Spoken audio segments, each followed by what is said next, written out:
Welcome to the One Inside, an Internal Family Systems podcast. I am your host, Tammy Sallenberger, and I am super excited today to have Kendhal Hart on the show. Kendhal wrote a new book about EMDR and IFS.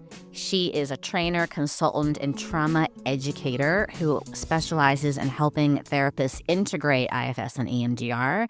One of the things that Kendhal has on her website that I absolutely loved is she says, "What sets my work apart is the balance of depth and practicality I bring to the teaching space. I emphasize how to adapt the models, not just follow protocols." I love that. So that you can respond to your clients with precision, compassion, and creativity.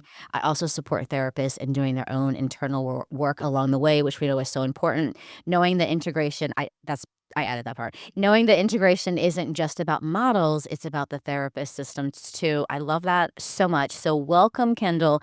Let's start where we always start, which is where you are in the world and what do you see when you look out your nearest window? Yes. So I want to say I'm so excited to be here. I have parts that just want to be like, oh my God, I'm here. So let me answer your question. I'm in San Diego, California. I live in central San Diego. And so when I look out my window, I see palm trees and sun. So much sun. Like I'm originally from East Texas. So people often ask me, like, where are you from? Where do you live? What they mean is, what is this accent that you have? It is East Texas. Live in Southern California and San Diego. And so lots of palm trees, lots of sun, lots of greenery. Like, I just love it here. I love San Diego. How did you end up there from Texas? I came here in 2018 for a CE, as a therapist, right? Like, we're always looking for, like, where can I go that's like a nice place and also get CEs? And I came and it was related to like somatic experiencing. And I was in this conference room and they opened the doors. And I thought, oh no, like mosquitoes, like bugs are going to get in. It's got to be hot, right? Like, because I lived in Texas. It was so pleasant, and the whole time I was here, I was like, "How does a place like this exist?" Like, it's so culturally diverse, like, it's so beautiful, the weather is perfection, like, come on. And so when people ask me, like, "What brought you here?" I say, "Look around.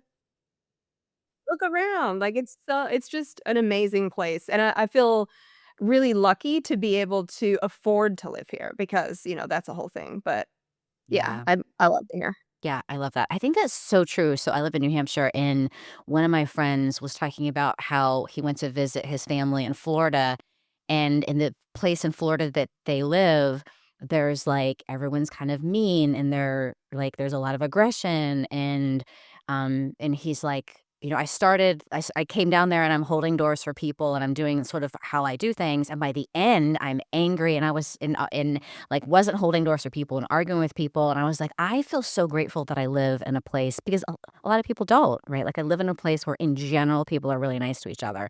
In general, people smile, and I can talk and have conversations, and a lot of people don't live like that.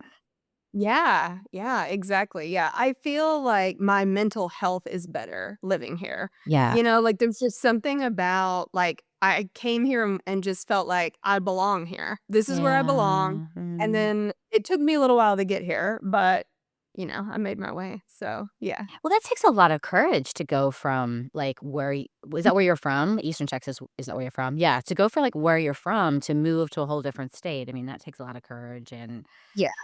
we're gonna talk a little bit about, obviously, EMDR and IFS, and then I wanna talk about you personally because, like I was telling you, I know that you're gonna be doing a lot of these podcasts, Mhm. and so we're gonna talk about EMDR and IFS because I feel like we have to. Right. Yeah, we're obligated We're to. obligated No, to we for need just a few minutes. Mhm. Okay, so tell me about why these models, uh, it's good to integrate them. I was about to say you should integrate them, but why is it good to integrate them, and how are you integrating them differently than other people are? So, okay, why integrate them? Like, what is even the point, right? And that's kind of the first question that I try to address when I'm teaching this is EMDR is wonderful and amazing if you can get your client into phase 4, which is the where you're doing the bilateral stimulation, the eye movements, and actually reprocessing the memory. If you can get them into phase 4. The problem with that is as I'm sure you're already filling in the blanks, their protective system, the client's protective system that says, like, for whatever reason, it's not okay for us to look at this memory or reprocess this. Or we start reprocessing a memory and we start hitting block after block after block that pops up. And what that is protective parts.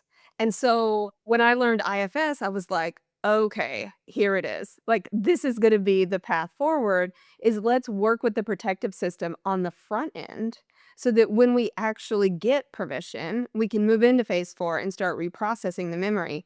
And it moves so fast. Like, and I'm talking complex trauma clients that before, when I would finally get into phase 4 with them of EMDR, it would take 8, 10, 12, 30 sessions sometimes of just, like, trying to reprocess this memory, but there's blocks, there's barriers, then they start dropping out or not wanting to come or coming late, because, again, their protective system is responding that this is too much, too fast. And so when I learned IFS, it was immediately like, this is the solution. This is the solution. And I want to name that, like, EMDR works really well for a lot of clients. And if it ain't broke, don't fix it. So if EMDR is working for your clients, textbook PTSD tends to work like really smoothly for. Do that. And if it's not, maybe let's work with the protective system. And EMDR doesn't really give you tools to do that. And obviously, IFS does. And so the way that I'm integrating it a bit differently is I feel like what a lot of people are doing when they integrate is specific to the healing steps. So, like in phase 4 of EMDR, they're doing different things. I'm like, we need to do so much more than that. Like we need to work with these protectors in phase 1 and 2 when we are treatment planning and resourcing and getting the client ready to do this work. Why are we waiting until they're triggered to intervene on it? Like, let's get to know these parts first, get their permission, and then do the thing, then reprocess the trauma. And to me, like, immediately, there was just a connection that these 2 belong together. I love it. So I feel like I hear people a lot say they were trained in EMDR and they just don't use it anymore. They just use IFS.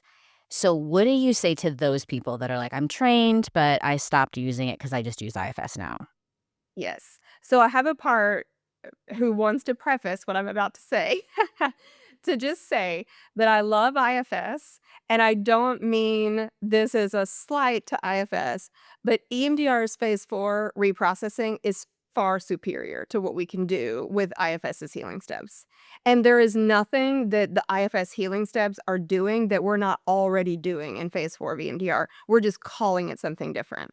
So I view EMDR's phase 4, the healing, quote unquote, healing of EMDR, even though it's all healing, but the actual reprocessing of the memory is just far superior because not only are we offloading the burden, which happens in EMDR, we're also desensitizing a memory. Hmm. Multiple memories sometimes, and so we're desensitizing at a like a body level, a nervous system level, the reactivity, the PTSD symptoms, like, all of that, and I'm sorry, but IFS just doesn't do that, and they don't claim to do that, which is fine, which again, I come back to, like, don't you see how beautiful they are together? Like, how Hmm. they complement each other? Because IFS is about connection and relationship building, which EMDR is not strong at that. Hmm. And EMDR is about reprocessing and desensitizing content at, like, a brain level.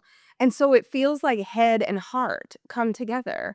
And it's just this perfect pairing. Like, I don't know. I love I it. mean, you seem to love them, right? Yeah. Yeah, obviously you're super passionate about this, which I love that. So, okay, so how I'm hearing it, just sort of to say it differently, so we're like kind of making sure everybody gets it, is that um in IFS so we talk about protocol for a second. So we use the F's is the first kind of section of protocol to get to know protectors. And so those are or we're unblending and we're befriending and we're getting to know these different parts of us.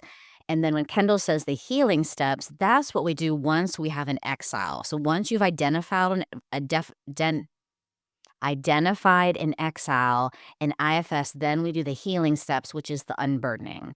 And so what I'm hearing you say, Kendall, love, is you kinda do I know this isn't exactly what you're saying, but you kinda do the Fs to unblend and work with the protectors, and then once you get an exile, instead of doing the unburdening, you do EMDR. I know it's not all or nothing, but I'm hearing it something like that. Yes. Okay. So let me fill in some blanks. So the first thing I'm actually doing is parts mapping. And like that, I feel like in IFS level one, they do not spend enough time, or at least in my experience. I'm only speaking for my experience, although also speaking for lots of consultation I've done. Okay. Okay, so Is I that want the part of you that's like, "Can we criticize IFS on the one side?" I say, "Yes, go ahead. okay? Got it. That is Okay. welcome." Thank you. She's gonna step back then. Okay. All right. Um, there is not enough focus on how to parts map, how to effectively parts map in a way that puts us on a path with our client. And so I spend a lot of time educating therapists on how to even start parts mapping because I hear you going immediately into let's do the 6 steps and let's interview a protector. Well, you and I know what we're talking about. Right, But, a newer IFS therapist or even someone who's been through a level 1, because I remember, I went through a level 1 and was still like, "What the fuck?" Like, I don't know, like, right, what I'm doing. right. It's we really need to take a step back and let's first parts map. Like, what's the presenting I love it. issue? And I start with that, and then let's parts map around, like, who's here?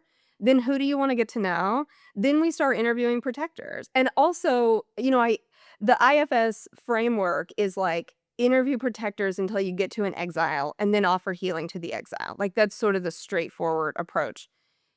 I'm going to add on a layer that sometimes the protector needs healing first. And the ideal path, like in a perfect world, is yes, what you said. Like, let's interview protectors, let's get to the exile. Once we have the exile, let's move into phase 4 of EMDR and start reprocessing. That's not always possible, though. Like, I mean, we can 6F it all day long, and I can negotiate with parts of you, but I still may not be able to get their buy in. And of course, there's other parts playing into that. But could I take you into phase 4 of EMDR and reprocess the origin story of where you learned to be a protector and unburden some of that? Maybe not all of it. Like maybe instead of it being a 10, it becomes a 4 or something. Like that's huge. That's very manageable. Get some space so that we can then move to the exile. Or maybe we get it all the way down with the protector and then come to the exile. There's not a perfect path. It really depends on the client system. So I would add that in that like sometimes I am unburdening a protector first. That's not my ideal path, but if that's where my client system is, then so be it. So when you let's say you parts map, you get a target part, and then you do the Fs, and then you end up with an exile, do you go through the unburdening ritual? Yes, I do eventually. Okay. And, one thing I also want to name is that from an EMDR perspective, exiles have very specific negative cognitions.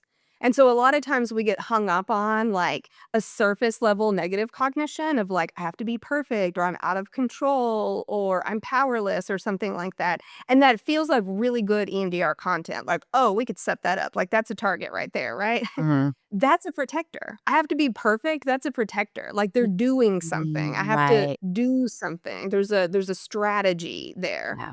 The exile is, I'm bad, I don't matter, I'm worthless, I'm nothing. It's those, like 4 or 5. And it's not I'm unsafe, that's an experience. It's not I'm alone, that's an experience. We can't unburden an experience. But we can unburden so what does it say about you that you were unsafe or that you were alone? I love that. Okay. I'm writing that down because we say that about, exiles are alone. Yeah, okay, this was coming up for me. Like, yeah, I feel like, this just happened for me where I was like, this part of me is alone, but being alone isn't the burden. That's not Right. actually, as you're It's saying, a I'm like, yeah, that's not the burden, actually. yeah, it's an experience. Yeah, You were alone. yeah. You were unsafe. Like, those are, like, facts. That's a fact that you were alone or that you were unsafe. What does it say about you as a person that these important people in your life did not keep you safe? Or did not show up for you or didn't notice how alone you were feeling. And where that leads every time is essentially, "I don't matter." I mean, there's others, "I'm bad," or, other variations of that, and so we're sort of looking at I think almost everyone has this burden of "I don't matter," and it's just a matter of what is your flavor of that? What is your flavor versus what's my flavor? But that's kinda where it goes every time. That's amazing. Do you know your Enneagram type? I'm a 3, and don't judge me, okay? Because the 3s, we get a bad rep, but, we're not that bad. I'm a 3 too, so I get that. We're so obnoxious. Yes, I'll own that, and I'm also a Leo, like, it's like a double whammy, like, Right, so yeah. Kendall, do you think so I know that you're not an expert, but I mean, you might be, I don't know, but, like, what do you think about the flavor of the burden potentially being your Enneagram type? Oh, yeah, I think You for sure. think? And also, okay, I'm, like, kind of really into astrology, Okay. even though I have a part immediately as I say that that's like, "We don't believe in astrology," like, that's made up. But, like, I'm really into it, and there's so much there too, which I feel like kind of overlaps with the Enneagram of, like, yeah, you're flavoring, like, there's so much of this that's, like, your nervous system or your brain and the way that you come into this world, it's it's Yeah, in you. And then you add on experiences, and then moral meaning about these experiences, and then, it takes on a life of its own, but I love it. yeah, totally. Mhm. I'm really stuck on you just saying you just said something like, "I'm totally into the astrology," and then and right before that, you're like, "And I have a part that's like, that's made up," and you're like, "But I'm really into it." Yes. Yes, because really, like, I'm such a, tangible person that the idea of astrology is like, that feels really made up. Religion is the same for me, I'm an atheist, and so I am like, nothing you have parts, right, that are like, "Nothing matters, this is all made up, a white man designed this world for us, and, like, we have to live in it." And then other parts are like, "Good, like, maybe, like, there's" I could see a maybe really being really scary. Like, I had this conversation with my son, and he goes to a Christian school, and we have this conversation all the time where he's like, "I don't know," and I'm like, "Stay in I don't know." Like, just stay in I don't know. But I get that if you're like, "I'm an atheist," that's a pretty strong stance, and to have any part be like, "Maybe." Yeah, I know. Woo! I'm on a Yeah, journey right yeah. now. I am on, like, a mindfulness, like, does something matter in the world? Like, I don't know, I'm on this journey right now. I'm also really into psychedelics, which has put me on this journey of, like, what does this all mean? What is this all for? So, I have parts that are still kinda trying to land around that because, again, I'm very tangible. Yeah. Like, I wanna be able to hold it in my hands and feel it, and you can't really do that with, like, spirituality. Well, it's so funny that you're in this, career. Yeah, right, yes, but I feel like that's some of the strength that I bring to this is, here's an example to go off on, I don't know, we're on, like, our 8th tangent already. You're fine. To go off on another tangent is the idea they teach us in IFS, like, we if our client doesn't have a lot of self-energy or a lot of access to their self-energy, we as the therapist should be the self-energy in the room. Yeah. How? Say more. How? When? Why? Like, give me examples of how to do that. No one has ever been able to give me examples of how to do that. So I had to go and figure it out for myself. And that's what I presented on at the IFS conference is like the accessibility of self-energy, making it tangible, catching it in these moments, these micro moments, day in, day out, that are just run-of-the-mill experiences that maybe like because my parts are like, oh, self. It's this like we have to get calm and we have to be centered. And I have parts that are like, calm and centered is really hard for us. Like, I'm up here, I got a lot going on, I have a lot of parts happening, like, there's a lot of activation in my system. So the idea of, like, trying to get to a place of calm feels unattainable for me, and I think for a lot of people, and so I try to make it tangible. Like, there is a tangibility to it. There's a tangibility to self-energy, And when we can clock it in our clients and even in ourselves and reflect it to them, we're empowering them and noticing these moments of like, oh, notice that clarity that you just had about this experience, or yeah, like, notice how much when you reflected to me earlier, the courage that it takes to move across the country, to leave a place that you've lived your whole life and move across the country, that's what I'm talking about. That's courage, right? Like, it's a little micro kind of experience. It's not some big, like, "Oh, I stood up to the man," or whatever. It's like, no, like, I packed my things and moved across the country. But it does take courage to do things like that.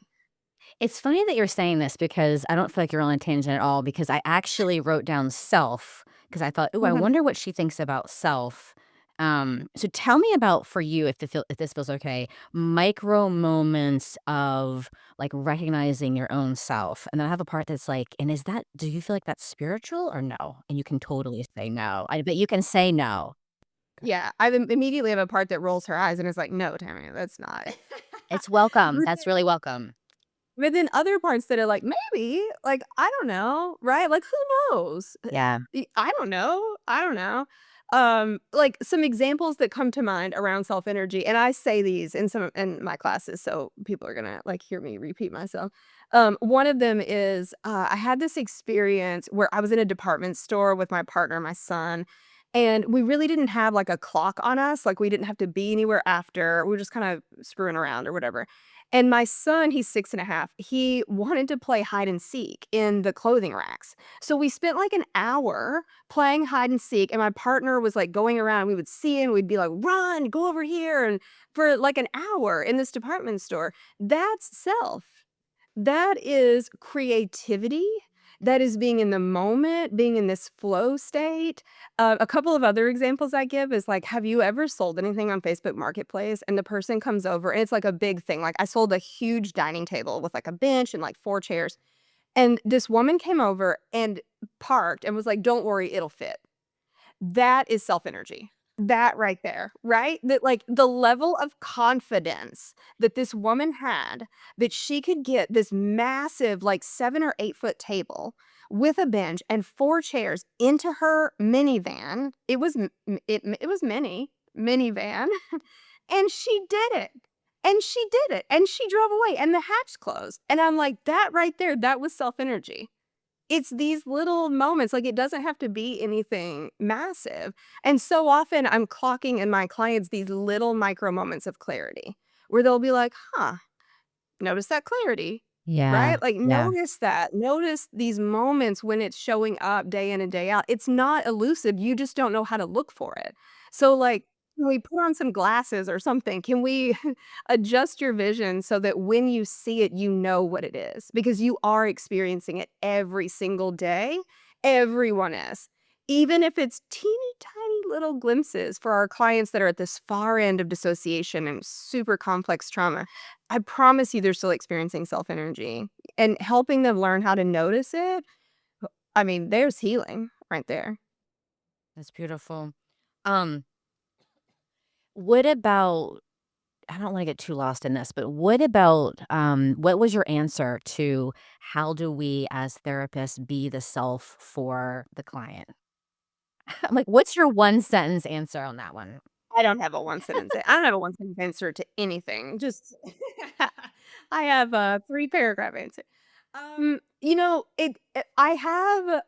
I have a whole PowerPoint that I presented at the IFS conference, and I'm planning to record it and make it available on demand.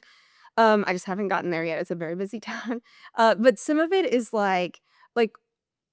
holding the space for the client and really just, like, following their system. Because to me, that is I am confident that you know where we need to go. Even if you are like, "I don't fucking know where we need to go." I know that you know. And that's me holding the confidence that you know where to go, even if you are questioning that. And also, I'm very curious. Like, I have a nosy part. I call her my nosy bitch. Like, she's like, tell me everything, pull up her Instagram. Like, I want to see photos, like, show me everything. That's not self, that's a part. But I do I have no have a idea what you're talking about, Kendall. I never do I that. know. I know. I'm a bad person for doing that, I'm just but no. kidding. No, you're not. No, you're not. It's hard. We care about our clients and then yeah. No, no. Yeah, Same, yeah, same. like, tell me Yeah. everything. Yeah. And so this self-energy is, like, really just being curious, like, what was that experience like for you? And not me having to know, but me just asking, or, like, a question that I ask on repeat is like, "Who said that? Who said that?" Inside, right? Like, Right, "Who right. said that?" Yeah. And that's curiosity, just that, like, little question right there, or noticing my analytical part coming up that's really wanting to unpack something with a client and being like, "Not right now, like, later, you can come back later at the end of the session," but really just following them, "What direction do you wanna go?" And if they're having a hard time with that, like, us holding that confidence that I know, and I truly do know. I didn't know when I was doing level 1. I know now, like, 5 years-ish later, 5.5 years later, like, I 100% unequivocally trust you.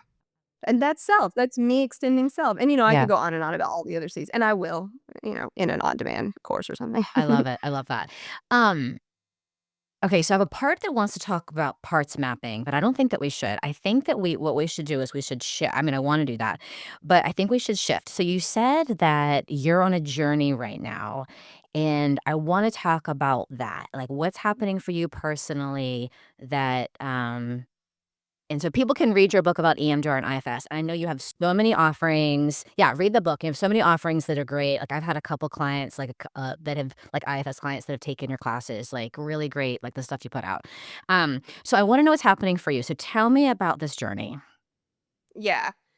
It's a lot. It's it's a lot. I got diagnosed with autism this year, and it's not anything that I have ever considered a possibility about myself ever in my life. Like, it's not like I've been this person that for 20 years have sort of questioned. I've had those clients that come in that it's just kind of been on their mind for a long time. It's never been on my mind until I saw a TikTok. I'm obsessed with TikTok. I learned so much. I saw this TikTok of this woman talking about how she was high massing autistic, and everything she said in the video was me. And I was like, "Whoa," I have chills right now thinking about it. Like, these experiences you have where you see yourself and you're like, Mhm. "Whoa, what is this? I don't know what to do with this." And so I sent it to my friends, Christy and Elise, who I do everything with. Like, if you know me, you know Christy and Elise. And I sent it to them and was like, "What do y'all think about this?" And initially, like, they were not like totally on board.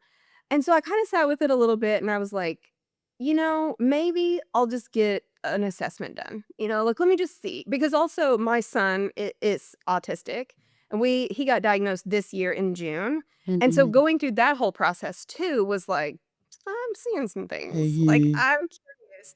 But I was gaslighting myself of like, no, that's not really true about me. Like I'm lying to myself, like this isn't real.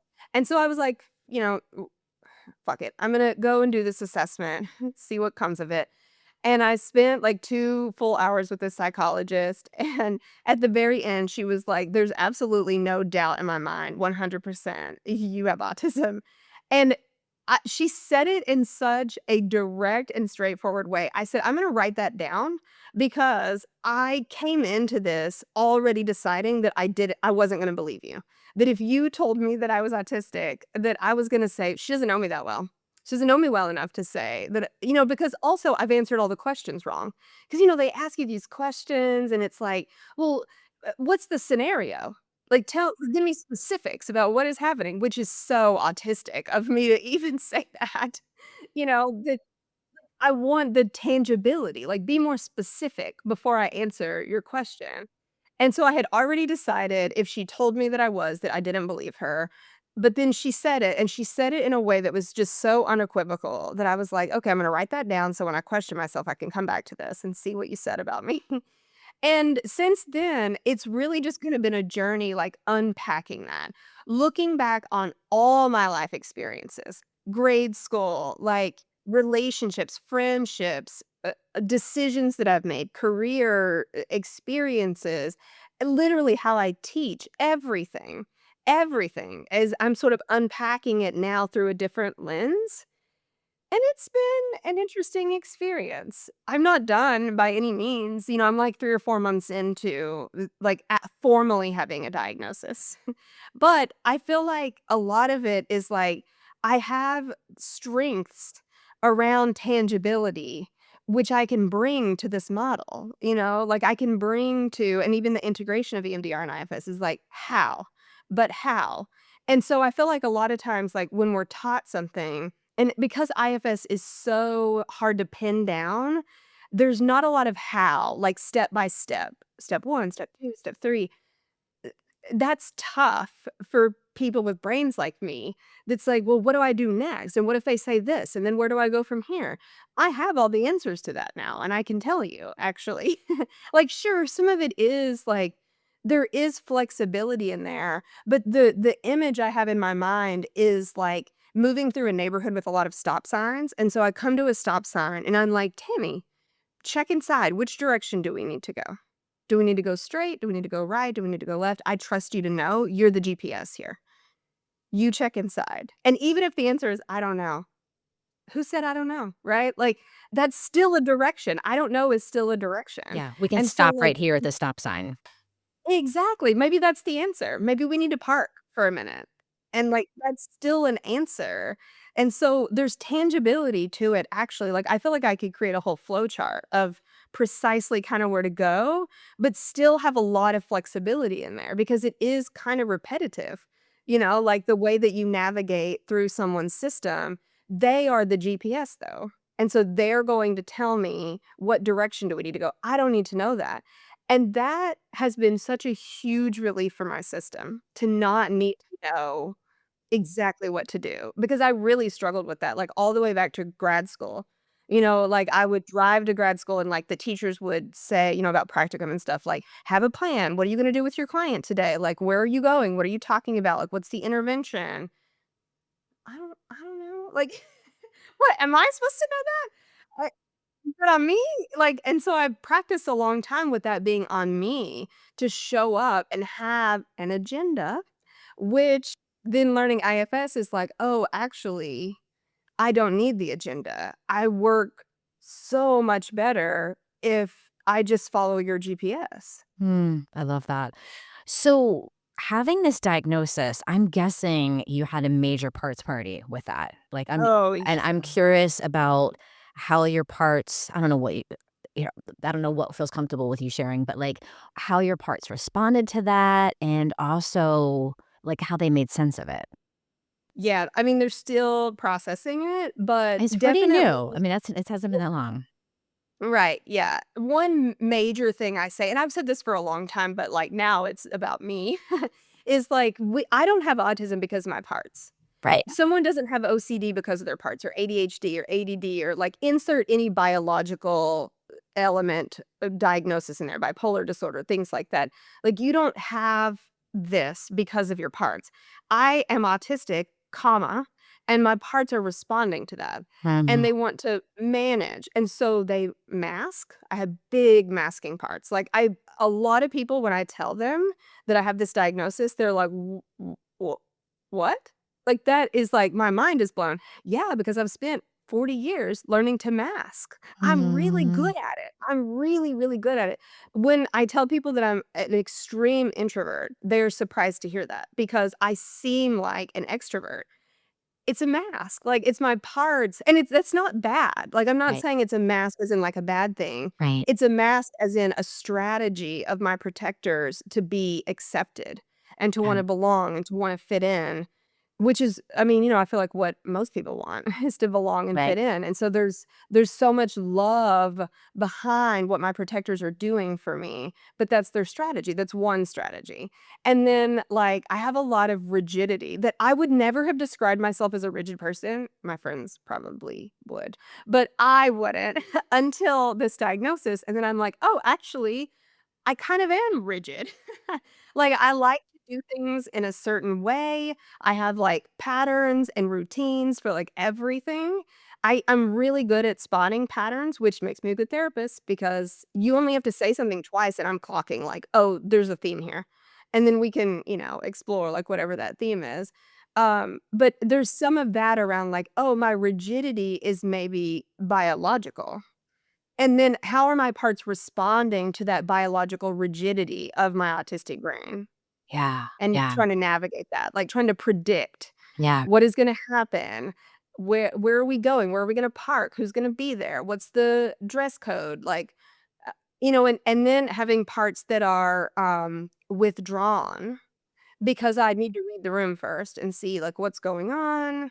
Do I wanna engage? Do I not? I also have parts that are really polarized around connection, and that is something I'm really unpacking right now, is connection feels good to some parts, but it feels really threatening to other parts because there has been rejection.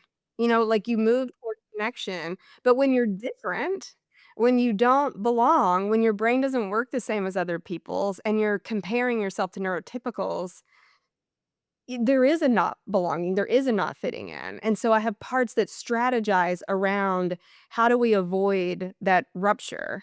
Well, maybe we just don't engage. That's an option. Right. Right? So you hear the strategies behind, a lot of these parts. I've heard that before, that when your kid gets diagnosed, that is like that that's the thing that opens the door for you to be open to, like, whether it's ADD or autism. Yeah, I don't know if it's like, I just think that happens a lot. Yes, yeah, and I may have ADHD, I don't know. The psychologist that assessed me said that she thinks it's better explained by autism, and also she said, "If you take the ADHD meds, it's probably gonna make you hyperfixate more," and I was like, "That's exactly what it does because I have taken them before," and I mean, like, the level of hyperfixation that it sends me into is like no other. I already hyperfixate, Right. but that is, like, to the moon. I mean, Yeah. like, Yeah. you can't stop me. I love it. I love that knowing, and I love that she was clear and there's something in your system that was able to trust her. Yeah.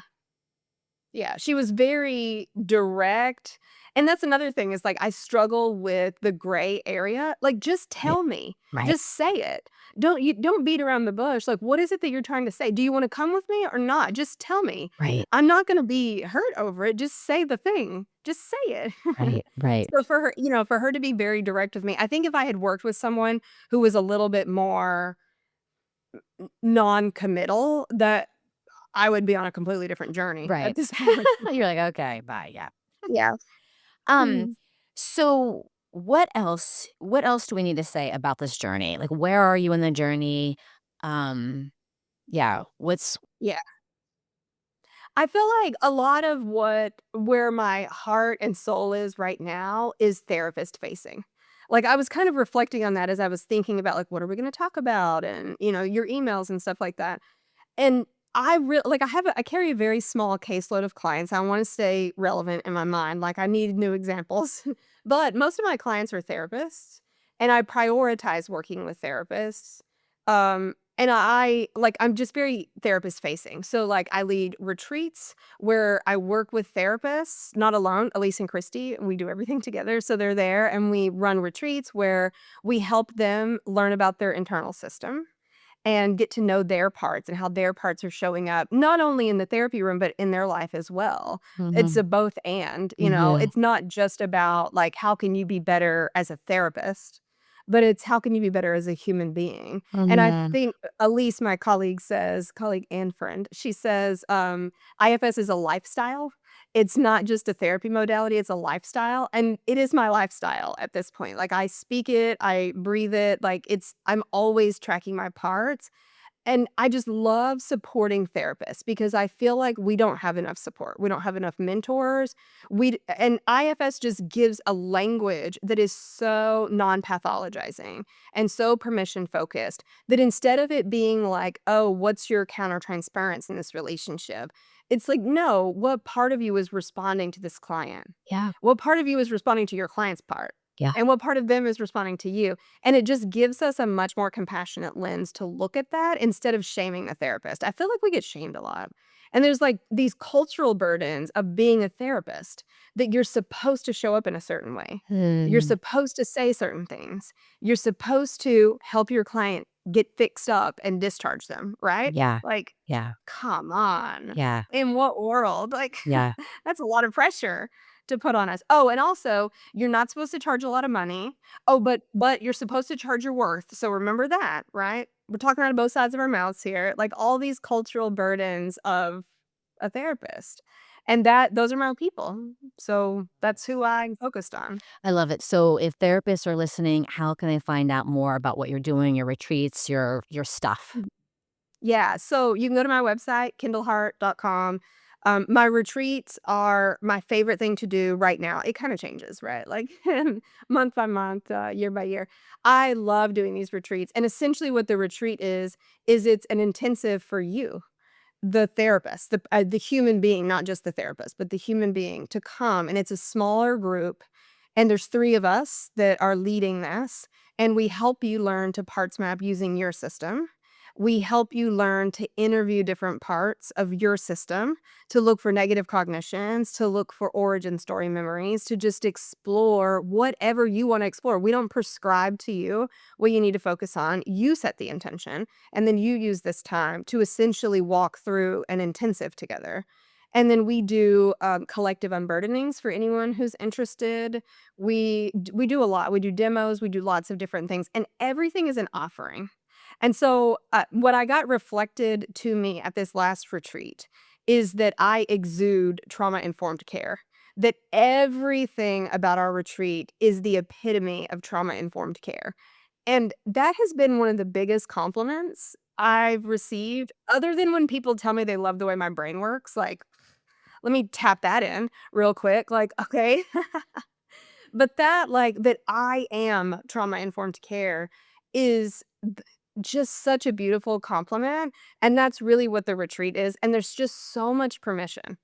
Like, I know we say in the IFS world, like, "All parts are welcome," and then we have parts that question, like, "Are they?" No, they really are. They really, really are, and again, like, your system is the GPS, so we're gonna go wherever you wanna go, and we're not gonna go where you don't wanna go. So it's your journey, it's your experience, so I just really love those. Like, we're now running them twice a year because once just wasn't enough. It's just such a beautiful experience.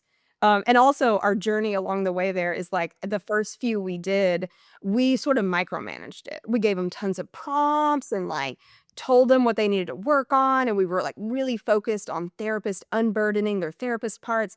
And then we sort of like, we got feedback. I'm always wanting feedback because it makes me better. And we got feedback that was like, essentially, you're being too directive. And so we redid it.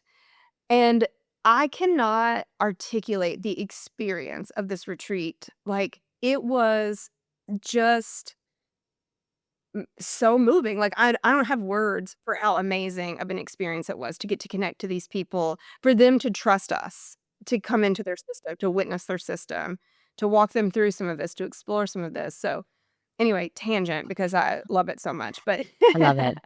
but other things on my website, like I teach multi levels of how to integrate EMDR and IFS. I also teach an IFS foundations class to not to replace a level one. That's not my intention. It's to bridge the gap and give people an adequate foundation that if for whatever many, many reasons they can't access a level one for financial reasons or logistics or being able to even get into it, there's a lot of barriers there. I can teach it to you. I can. And I have so much content. I love teaching IFS. I do demo groups where people, therapists come. I demo on their system. We take questions. We do practicums. Chrissy, Elise, and I are running IFS Skills Lab right now, where we meet for 5 meetings and we hone in on very specific things. Direct access has become my recent hyperfixation about they tell us that oh, again, right? We're the self energy in the room, whatever that means, and then we're supposed to interview the part, but like how though? I can tell you. I can tell you how. You're Is like, I have "Go to this the whole class." yes, go to the class, and I have this whole document. Like, I've made this whole big, huge, 6 F's document with, like, a bunch of questions that I typically ask, like, that are much more than you would get from a level 1. So many. I've just collected them over the years and, like, added them to this.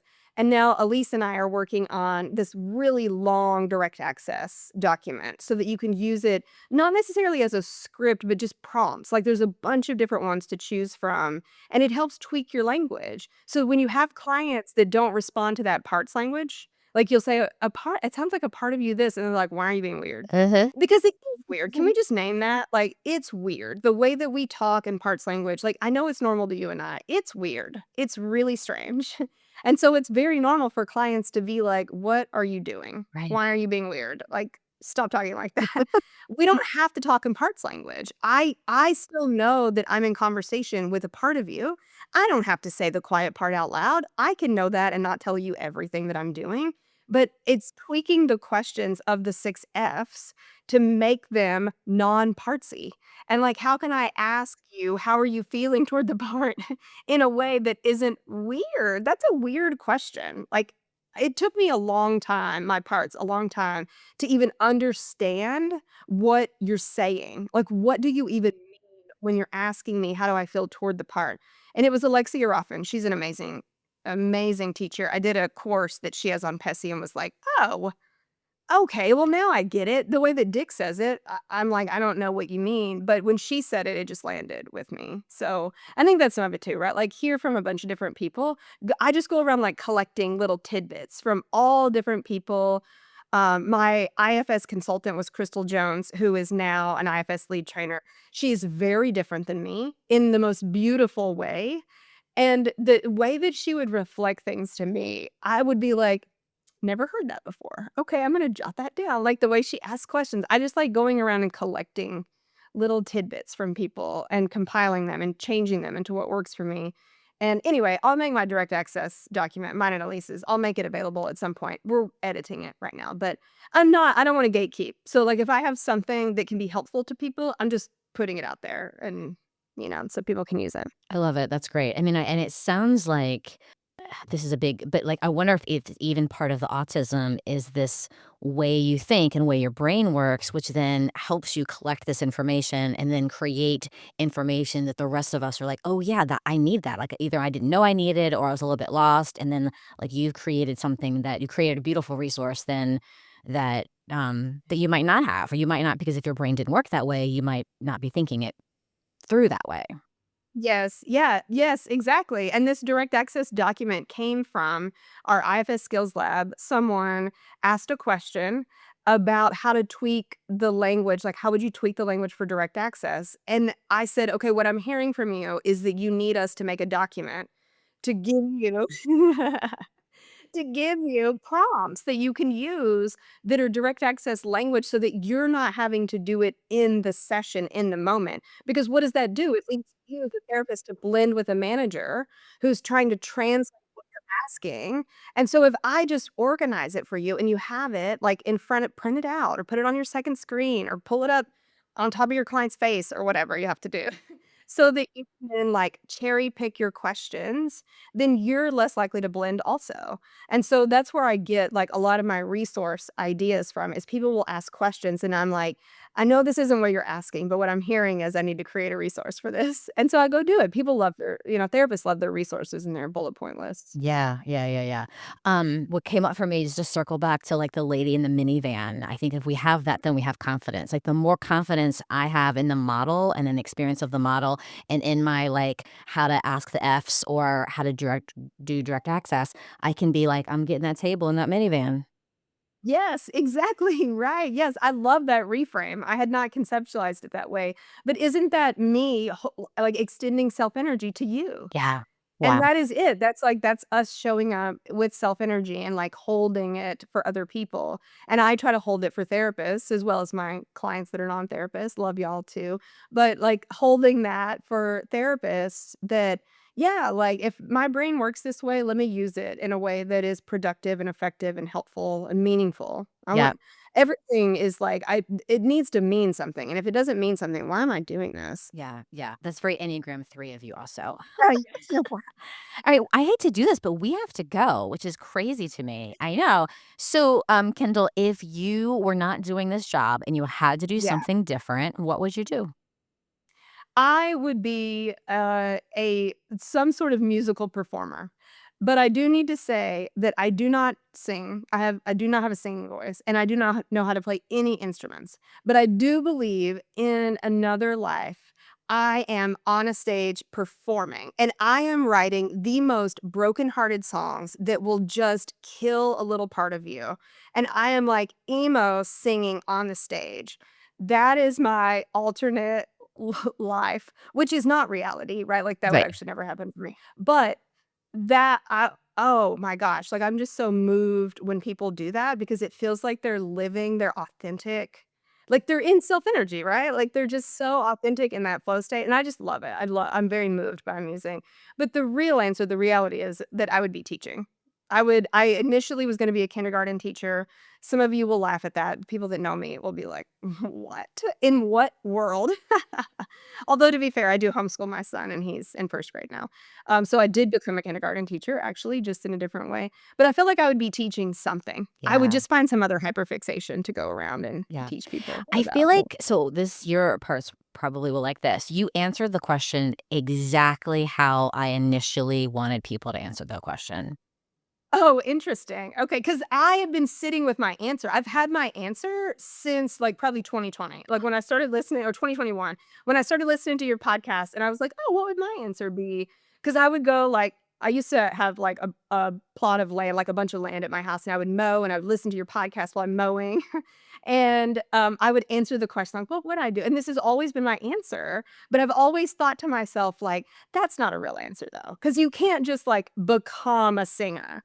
Like, when you have no skills whatsoever, Yeah, right? but I think that's how I initially and maybe I need to rephrase it, but that's how I initially meant the question, right? Like if no Like, in holds your bar like wildest dreams? yeah, Yeah, like yeah. what would you want to do, right? Like, yeah, I want to Yeah. be on a stage and sing and dance and write these Yeah. songs and like yeah, that's yeah, I'm going to see about rewording it because that's what I'm going Mhm. for.